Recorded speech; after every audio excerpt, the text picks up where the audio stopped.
Hello friends, तो मैं आपका स्वागत करता हूं जिसमें हम पढ़ रहे हैं RSPCB का course, Rajasthan pollution control board का जो कोर्स है उसकी हम पढ़ रहे हैं। और दोस्तों, हमारा जो टॉपिक है आज का उसका नाम है treatment Pond's and aerated lagoon, जो आपके जूनियर एनवायरमेंटल इंजीनियर और जूनियर साइंटिफिक ऑफिसर का पार्ट है सिलेबस का। दोस्तों, इस सिलेबस को अच्छे से पढ़ेंगे। साथ ही अगर आपको ये PPT चाहिए तो आप मेरा टेलीग्राम चैनल ज्वाइन कर सकते हैं, तो मैं वहाँ पर आपको PPT आपको दे दूंगा। टेलीग्राम चैनल का जो लिंक है वो डिस्क्रिप्शन में है। आइए दोस्तों, पढ़ते हैं treatment Pond's and aerated lagoons के बारे में। Treatment ponds and aerated lagoons both are types of wastewater treatment systems that use natural process to treat sewage and industrial wastewater। तो जो इंडस्ट्रियल वेस्ट वाटर हमारे पास कलेक्ट हो रहा है, industrial waste water collect हो रहा है, उसको अगर हम नेचुरली ट्रीट करते हैं किसी पॉन्ड में या किसी एरेटेड लगून में, तो एक नेचुरल प्रोसेस है सीवेज को ट्रीट करने का। They rely on the principle of biological treatment and are typically used in situation where space and cost consideration make them more practical than conventional activated sludge system. तो जहाँ पर conventional जो सालों से चला आ रहा है उसकी तुलना में अगर ज़मीन की कॉस्ट हमें ज़्यादा अच्छी पड़ती है, सस्ती पड़ती है, तो हम वहाँ पर इस टाइप का जो सिस्टम है वो यूज़ करते हैं। एक बार बात करते हैं दोनों के बारे में। सबसे पहले मैं बात करता हूँ ट्रीटमेंट पॉन्ड्स के बारे में। Treatment ponds also known as stabilisation pond और lagoons are large shallow basin where waste water is allowed to naturally undergo physical, chemical and biological treatment.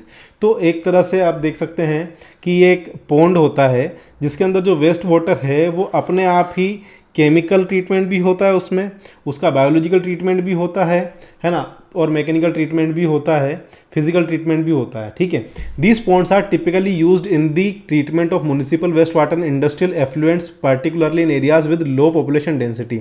जहाँ पर लो पॉपुलेशन डेंसिटी होती है, जहाँ पर लोग कम रहते हैं, उस जगह पर अगर हमें म्युनिसिपल वेस्ट वाटर या इंडस्ट्रियल वेस्ट वाटर को ट्रीट करना है तो वहाँ पर हम इसका यूज़ कर सकते हैं, क्योंकि पानी खराब होता है, बदबू आती है, ओपन एरिया है, इसलिए कम पॉपुलेशन वाले एरिया में ही ज़्यादा इसको यूज़ किया जा सकता है ना। A treatment pond is intended to provide waste water treatment to achieve a certain effluent quality. Ponds are depression holding water confirmed by earthen structure. तो ये एक जैसे तालाब नहीं होता अपना, जनरली अर्थन स्ट्रक्चर मतलब मिट्टी का स्ट्रक्चर होता है, उससे तालाब अपने को देखने को मिलता है। अब देखिए क्या क्या की कैरेक्टरिस्टिक्स है इसके अंदर। सबसे पहले आता है एनएरोबिक पॉन्ड्स, है ना। These are the first ponds in series where organic matter undergoes degradation and absence of oxygen. तो यहाँ देखिए, यहाँ पर दो टाइप से हमारे पास पॉन्ड है। ये अनएरोबिक है, जमीन के थोड़ा सा अंदर रहेगा, यहाँ पर ऑक्सीजन जो है बड़ी मुश्किल से पहुँचेगी, है ना। ऑक्सीजन कहाँ पर ट्रीट करेगी? सरफेस पर। कार्बन डाइऑक्साइड कहाँ पर ट्रीट करेगी? सरफेस पर। सनलाइट कहाँ पर ट्रीट करेगी? सरफेस पर। ठीक है। Facultative ponds, these are the middle ponds of the series and support the mix of aerobic and anaerobic condition. They have free water surface, can support algae growth। तो ये जो है ये सेकंड वाला एनारोबिक और एरोबिक दोनों type का होता है। Maturation pond, these are final ponds and are primarily aerobic, allowing further settling and biological treatment to occur। तो शुरुआत में तो ये एरोबिक टाइप के होते हैं, जिस टाइप का जो है ये एरोबिक टाइप का ट्रीटमेंट प्लांट है, तो बाद में ये जो है बायोलॉजिकल ट्रीटमेंट को भी सपोर्ट करता है। अब देखिए दोस्तों क्या हो रहा है कि आपने पानी को, एक जो स्लज है, एफ्लुएंट है, उसको एक जगह छोड़ दिया। यहाँ पर जो है एयर नहीं पहुँच पा रही, ऑक्सीजन प्रोसेस नहीं, तो यहाँ पर एनारोबिक प्रोसेस हो रहा है। और साथ ही में ये जो एरिया है, ऊपर वाला एरिया, यहाँ पर एरोबिक प्रोसेस हो रहा है। ऑक्सीजन सनलाइट से क्रिया करके एल्गी बना रही है, फॉर्म कर रही है ना। ये जो इसके अंदर के बैक्टीरिया हैं उनको ब्रेक डाउन कर रहे हैं, जिससे हमें क्या होगा? एफ्लुएंट मिलेगा, और उस एफ्लुएंट को हम यहाँ से इस रास्ते से बाहर निकाल लेंगे। Natural process, treatment ponds rely on natural process including microbial degradation, sedimentation, exposure to sunlight. तो ये जनरली जो किसके ऊपर डिपेंड करते हैं कि माइक्रोबायल जो पॉन्ड्स हैं नेचुरल प्रोसेस के ऊपर डिपेंड करते हैं कि इसमें ग्रेविटी के थ्रू ही जो स्लज है वो नीचे बैठेगा, सनलाइट से क्रिया करके जो बोल सकते हैं आपके माइक्रो बायल जो है उनका डिग्रेडेशन होगा। तो इस टाइप का एक अपना ये बॉटम में स्लज होता है जिसको हम पाइप के थ्रू बाहर निकाल लेते हैं। गैसेस जो हैं वो एयर से क्रिएट करके बाहर चली जाती है ना। कार्बन डाइऑक्साइड, मेथेन और अमोनिया, तीन टाइप की गैसेस इसके अंदर से बाहर निकलती है। हाई बायोलॉजिकल ऑक्सीजन डिमांड होती है एफ्लुएंट की। जब एफ्लुएंट बाहर निकलता है तो 70% लेस बायोलॉजिकल ऑक्सीजन डिमांड लेकर निकलता है। सिंपल प्रोसेस है, आपको इस तालाब में छोड़ना है, नॉर्मल ऑक्सीजन एयर से क्रिया करके वो अपने आप धीरे धीरे बाहर निकल जाएगा। Primary and secondary treatment, ponds are used for both primary and secondary treatment process. In primary treatment solids settle out and in secondary treatment microorganisms break down organic matter and nutrients। तो ये pond दोनों type से होता है। Primary में पहले आप जानते हैं स्क्रीनिंग होती है, फिर सेडिमेंटेशन होता है, फिर अपन ने पढ़ा था कि फिल्टर बेड्स होता है, एक्टिवेटेड स्लज प्रोसेस होता है जिसमें एरेशन होता है, फिर सेडिमेंटेशन होता है, फिर टर्शरी में आप देख सकते हैं कि एफ्लुएंट डिस्चार्ज हो जाता है, न्यूट्रिएंट्स जो है वो स्ट्रिप हो जाते हैं, यहाँ से बाहर निकल जाते हैं, जो कचरा है, जो एफ्लुएंट है, जो एक्टिव स्लज है, उसको हम बाहर निकाल लेते हैं ट्रीटमेंट करके, और यहाँ से हमें मेथेन गैस प्राप्त हो जाती है। Effluent quality. Treatment pond system can produce effluent that are suitable for discharge to environment provided they properly designed and maintained. अगर ये जो एरेटेड लगून्स हैं या जो गड्ढे हैं या तालाब हैं, पॉन्ड्स हैं, इनको प्रॉपरली अगर हम मेंटेन करें तो इससे हम डायरेक्ट एनवायरनमेंट में पानी छोड़ सकें, ऐसा एफ्लुएंट यूज़ कर सकते हैं। These systems typically have lower energy consumption compared to the mechanical treatment method, make them cost effective in a certain situation.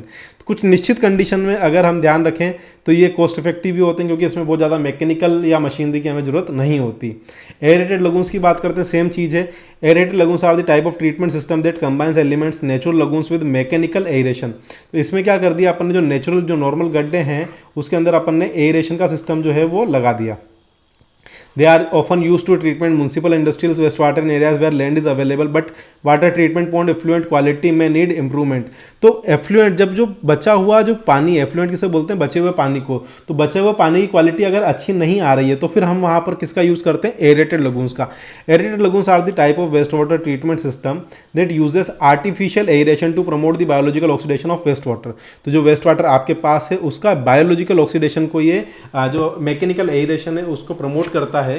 They are similar to facultative ponds but the oxygenation is enhanced by mechanical air injection. तो ये facultative pond जहाँ aeration जो aerobic और anaerobic दोनों process होते हैं, लेकिन इसके अंदर क्या होते हैं, पंखे होते हैं या मैकेनिकल तरीके होते हैं जिसके थ्रू हम पानी को यूज़ कर सकते हैं। ठीक है, इस टाइप से जो बड़े बड़े लगून्स होते हैं जिसके अंदर हम जो है ये देखिए पाइप्स हैं, इसके थ्रू आप क्या करते हैं, एरेशन उसके अंदर प्रोवाइड करते हैं। Mechanical aeration. Unlike natural lagoons, aerated lagoons incorporate mechanical aerates which introduce air into the lagoon to provide a controlled and consistent supply of oxygen to microorganisms. तो microorganisms से उनको कंट्रोल और consistent supply of oxygen मिलती रहेगी, वह break down होते रहेंगे और फिर उनको हम बाहर निकालते रहेंगे। Aerobic treatment. The provision of oxygen enables primarily aerobic treatment process resulting in more efficient removal of organic matter and nutrients. तो एरोबिक ट्रीटमेंट के अंदर हम क्या कर सकते हैं कि और ज़्यादा अच्छा मतलब ऑर्गेनिक्स जो हैं या न्यूट्रिएंट्स हैं उनको हम रिमूव कर सकते हैं इफेक्टिवली। प्राइमरी ट्रीटमेंट में ये वेस्ट यहाँ से निकल जाता है, स्क्रीनिंग के बाद जो पानी आता है स्लज सेटल्ड हो जाता है। सेकेंडरी ट्रीटमेंट में जो है ये एयरेशन होता है, यहाँ पर मैकेनिकल एयरेशन होगा, उस वजह से क्या होगा आपका ये प्रोसेस ऑफ ब्लोअर्स, ये यहाँ से हवा आएगी और एयरेशन होगा, उससे बाहर निकल जाएगा। ऊपर से अपन जो इसको ले लेंगे सेकेंडरी टैंक में, यहाँ से वेस्ट आप वापस बाहर निकाल लोगे और इसके अंदर जो है फिर बाद में इसको मेम्ब्रेन फिल्टर या केमिकल और यूवी डिसइंफेक्शन करके फाइनल रिजल्ट्स पानी का हम एफ्लुएंट के रूप में बाहर निकाल लेंगे। टू स्टेज सिस्टम होता है, some state lagoon use two stage approach with one anoxic anaerobic treatment followed by aerobic stage. तो पहला एनारोबिक होता है, उसके ऊपर एरोबिक ट्रीटमेंट होता है, तो ये टू स्टेज प्रोसेस होता है हमारे पास। Effluent quality. Aerated lagoons can produce effluent with higher, more consistent quality compared to the treatment ponds. They are effective reducing BOD and ammonia levels. तो पानी के अंदर जो NH3 अमोनिया का लेवल है और बायोलॉजिकल ऑक्सीजन डिमांड, BOD की full form याद रखना दोस्तों, बायोलॉजिकल ऑक्सीजन डिमांड का जो लेवल है उसको रिड्यूस करने में अगर कोई काम आता है तो वो एरेटेड लगून्स ज़्यादा अच्छे से करता है ट्रीटमेंट पॉन्ड्स की तुलना में। लैंड रिक्वायरमेंट की बात करूं, while aerated lagoons are more land intensive compared to the conventional activated system that typically requires less land than treatment ponds। तो ऑब्वियस सी बात है क्योंकि यहाँ पर हम मैकेनिकली एयर प्रोवाइड कर रहे हैं तो उससे बैक्टीरिया का जो डिकम्पोजिशन है वो जल्दी होगा, इस कारण से इसमें लैंड रिक्वायरमेंट कम होती है। समरी पर पहुँच गए दोस्तों, आपने अभी तक मेरा चैनल सब्सक्राइब नहीं किया है तो प्लीज़ प्लीज़ प्लीज़ चैनल को सब्सक्राइब कर दीजिए, इससे मुझे मोटिवेशन मिलता रहे। Both treatment ponds and aerated lagoons are popular choice in certain wastewater treatment scenarios, but this selection depends on the factor like available land, effluent characteristic, effluent requirement, proper design, maintenance, monitoring essential for ensuring effective treatment systems। तो obvious सी बात है कि जहाँ ज़मीन की अधिकता होगी, जहाँ इन्फ्लुएंट की कैरेक्टरिस्टिक्स अच्छी होगी तो वहाँ उसके अकॉर्डिंग हमें उस टाइप का जो है ट्रीटमेंट प्लांट लगाना है। आई होप आप सबको बहुत अच्छे समझ में आया होगा। Thank you so much. मिलते हैं नेक्स्ट लेक्चर में, तब तक आप मेरा चैनल जो है सब्सक्राइब कर दीजिए और टेलीग्राम चैनल अगर आपने ज्वाइन नहीं किया है तो प्लीज़ टेलीग्राम चैनल ज्वाइन कर लीजिए। मिलते हैं नेक्स्ट लेक्चर में। Thank you.